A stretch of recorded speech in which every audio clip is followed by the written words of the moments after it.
After the party where I met Senator Layla, we became inseparable.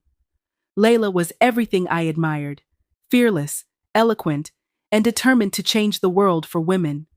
We spent hours in her marble office, sketching out ideas on giant whiteboards.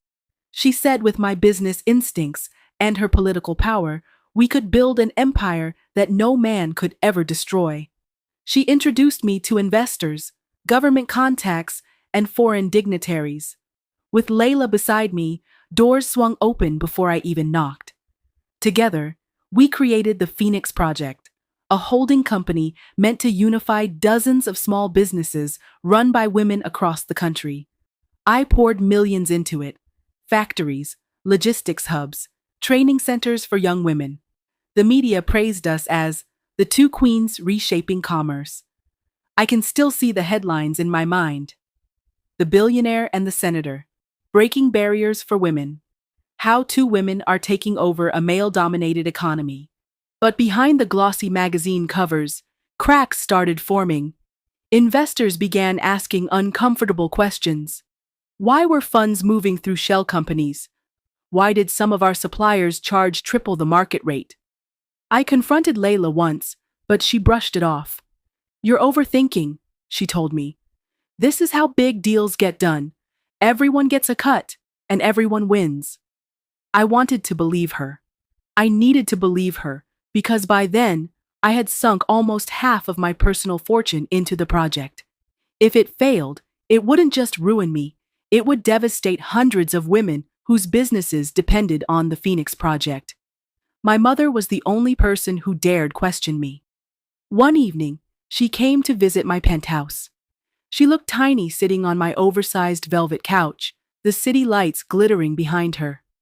"Dara, are you sure about this woman?" she asked softly. I rolled my eyes.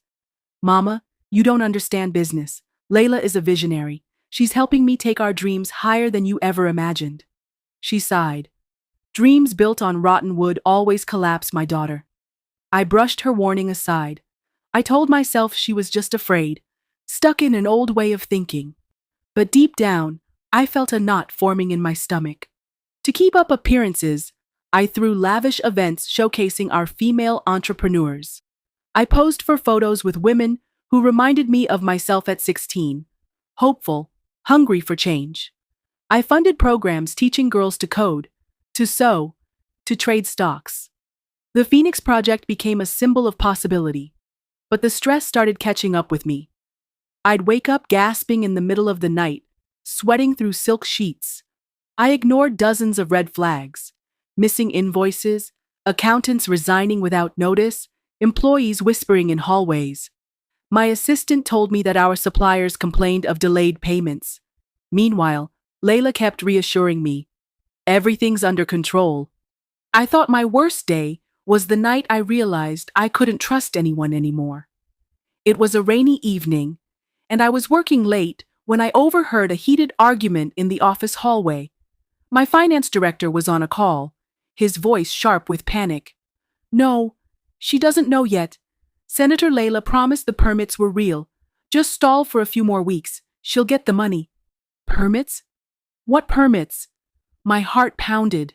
I burst into his office, demanding answers. His face went pale. He stammered something about licensing delays and regulatory fees, but I knew he was lying. I called Layla immediately. She laughed and told me he was incompetent. "You should fire him," she said. "He's trying to sabotage us." The next morning, my mother called me in tears. Men in dark suits had come to our old family home with papers saying they were investigating me for shady deals. They questioned my mother for hours. She was terrified. I rushed to her house.